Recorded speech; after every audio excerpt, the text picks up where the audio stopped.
నమస్కారం. నా పేరు మోనిక. నేను ఎవరనుకుంటున్నారా? నేను ఇక్కడే పుట్టి, మీ మధ్యలోనే చదువుకొని, జర్మనీ వరకు నా జర్నీని తీసుకెళ్లిన మీ పలంనేర్ అమ్మాయిని. పలంనేర్లో నేను చూసిన ఎడ్యుకేషన్కి, జర్మనీలో నేను ఎక్స్పీరియన్స్ చేసిన ఎడ్యుకేషన్కి చాలా డిఫరెన్స్ ఉందండి. It's not minimum, it's maximum. Education ఫీల్డ్కి రావడానికి నాకు 2 రీజన్స్ ఉన్నాయండి. నంబర్ 1, పుట్టిన ఊరు, పెరిగిన మనుషులకి ఏదో చేయాలన్న ఒక చిన్న తపన. సెకండ్ రీజన్, జర్మనీలో ఉన్న అడ్వాన్స్ లెవెల్ ఆఫ్ ఎడ్యుకేషన్ని మీ ముందుకి తీసుకొచ్చి మన పిల్లలకి ఆఫర్ చేయాలన్న చిన్న ఆలోచన. ఈ 2 మాత్రమే నన్ను మీ ముందుకు ప్రజెంట్ చేశాయి. పలంనేర్లో స్కూల్ పెట్టాలనుకున్న తర్వాత నేను చాలా రీసెర్చ్ చేశానండి. Finally I found the best one. That is our future on school.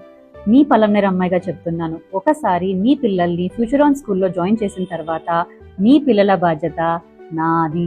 ఇంత చెప్తున్నాను. పలంనేర్లో ఫ్యూచర్ ఆన్ స్కూల్ ఎప్పుడు ఓపెన్ అవుతుంది, ఎక్కడ ఓపెన్ అవుతుంది, ఈ డీటెయిల్స్ అన్నీ కావాలంటే ఫాలో మై పేజ్.